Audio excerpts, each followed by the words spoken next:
Čau, čau, čau, vítám vás u dalšího videa a dneska se společně podíváme na to, jak vykoupit nějaký dipy, třeba na Ethereu a ještě přitom množit svůj stable, dejme tomu 150–190% ročně. Jdeme na to.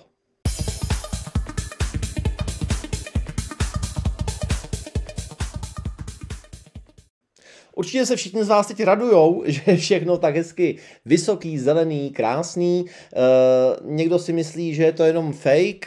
Já si taky myslím, že se ještě podíváme dolů. Mnoho z vás odchází z centralizovaných burz, protože prostě máme za sebou to, co za sebou máme. A proto je možná dneska čas se opět vrátit k nějaký decentralizované platformě. Já osobně se vrátím k Uniswapu, který možná mnoho lidem nedával smysl ve chvíli, kdy byl pouze na mainnetu a ty poplatky mohly být vysoký.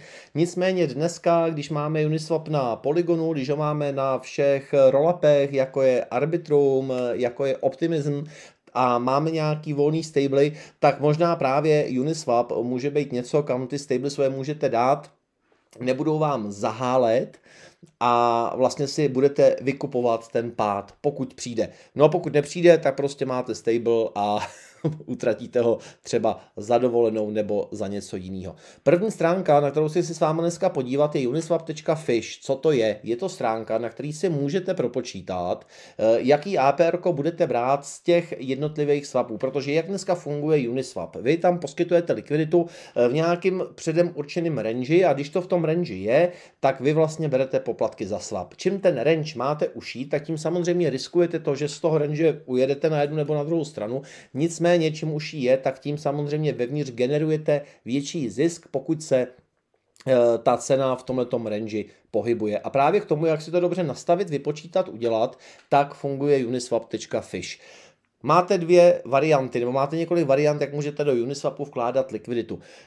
Taková ta klasika, když budete ve prostřed toho range, že jo, tak dáváte stejnou dolarovou hodnotu stable jako Etheru, takový to klasický to znáte u jakýkoliv poskytování likvidity. Ale vy vlastně můžete do toho půlu vlézt mimo ten range, to znamená, že buď tam můžete jít čistě ze stable, pokud jste s cenou nad, nebo tam můžete jít čistě z Etheru, pokud jste s cenou pod. A my právě tam budeme vlízat teď a ten range si nastavíme na nižší hodnoty. To znamená, že my do toho nebudeme dávat žádný svůj Ether, který by se nám někde odprodával, dáme do toho jenom stable a pokud nám začne padat ta cena do toho range, tak nám se vlastně z toho stable začne nakupovat Ether, což je to, co chceme, protože chceme kupovat za nižší ceny, plus ještě budeme sbírat poplatky od těch ostatních uživatelů, kteří tam swapují. A ty poplatky budeme sbírat v USDC a v Etheru. Žádný tokeny, který by nedávaly smysl a který by byly jenom proto, aby sami sebe farmařili. Pojďme se podívat na uniswap.fish.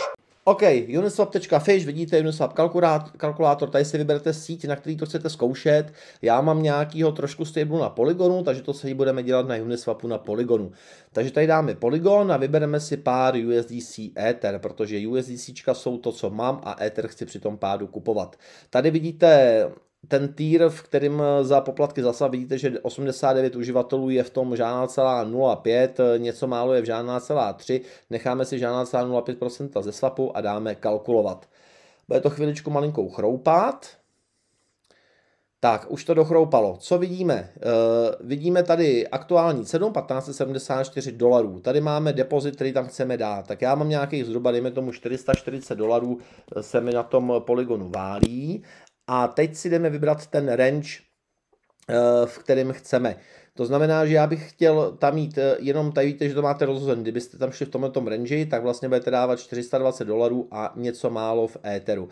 Já ten range budu chtít mít třeba od 1540, dejme tomu 1550, je to jedno, 1545, to znamená, že ten range je nižší než je aktuální cena, takže vidíte, že já už do toho půlu polezu ze 100% peněz v USDCčku, spodní hranice klidně tady 1180, je to celkem jedno.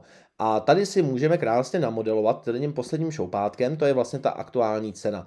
Takže vidíte, že pokud by ta cena šla někam, dejme tomu na polovinu, jsme někde 1350, 1346, $1350, tak vidíte, jak se vám vlastně rozprostře ty vaše stable. Už tam budete mít jenom $203 a za 237 budete mít nakoupeno žádná celá 15 Etheru.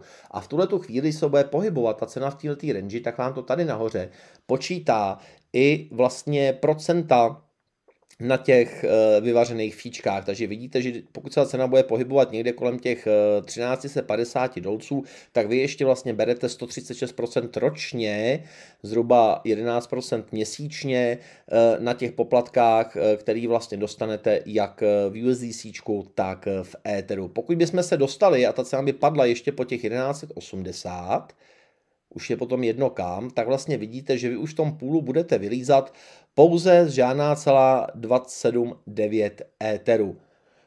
V tuhle tu chvíli budete pod rangem, nic vám to nebude dělat, nebudete sbírat žádný fíčka, vidíte, že je tady 0 a 0. Ve chvíli, když by to šlo zpátky nahoru do toho range, tak se vám zase ten váš Ether, který jste tady nakoupili, bude tady nahoře prodávat. Takže vy máte dvě varianty. Buď budete doufat, že se to bude dlouhodobě ta cena pohybovat v tomhletom range, a vy vlastně budete celou dobu sbírat těch třeba 170, 190% za fíčka, 150 třeba.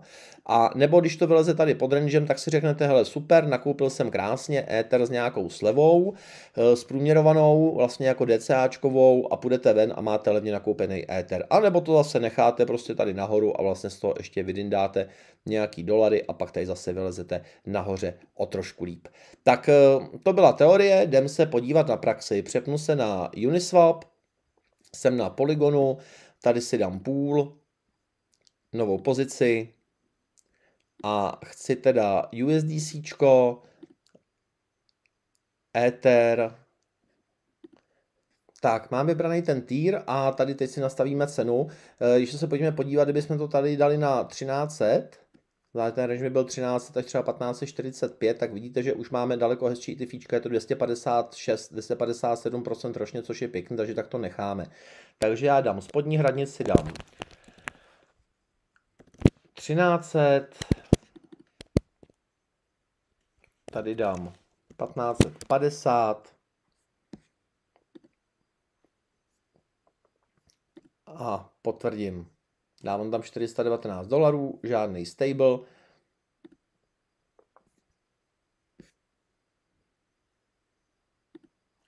Podepíšu a prakticky je to úplně všechno. Počkám, až se to jenom tady se mi ukáže za chvilku, že mám tady novou pozici v likviditě verze 3 na Uniswapu.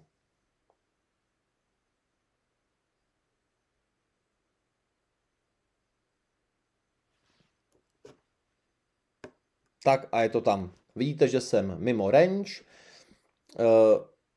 Tady se na to potom můžete podívat. Tohle je nějaký to vaše NFT, který vlastně můžete klidně prodat, který za to dostáváte. Tady potom vám začnou skákat ty vyklajmovaný fíčka. A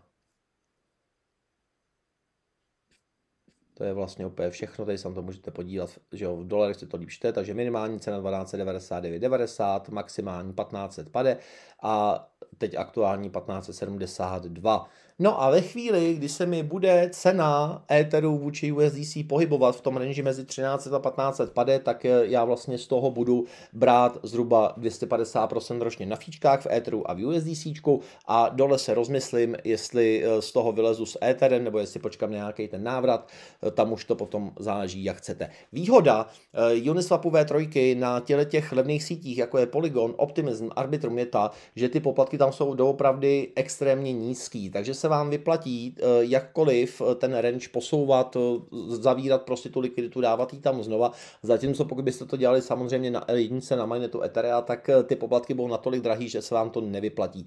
Právě proto i teď se nalejvají obrovský prachy do Arbitra, do Optimismu, do Polygonu a je tam opravdu velký TVL na těch blockchainech, protože tohle to dává smysl. Výhoda Uniswapové trojky je ta, že to už nemusíte už nikde dál farmařit, že opravdu stačí si chytře vybrat ten range díky těm nástrojům, který dneska máme i na to počítání, se to dělá poměrně snadno a jste schopní celkem rozumně a bezrizikově, dejme tomu, protože nedostáváte žádný token, který by farmařil sám sebe a lidi mu dumpovali cenu dolů, tak celkem bezrizikově se dá v tomhletom případě nakládat s vaším stablem nebo s jakýmkoliv jinýma coinama, jaký pár si vyberete, plus samozřejmě ještě v tomto případě nakoupíme Ether levnější. Budeme ho prostě kupovat cestou dolů mezi 1550 a 1300. Pokud někdo věří tomu, že Ether půjde na 800, což se klidně může stát, může si samozřejmě dát ten range až tam, nicméně zase vlastně budete krásit na těch poplatkách, protože čím širší ten range je, tím větší pravděpodobnost, že v něm budete a tím menší procenta z těch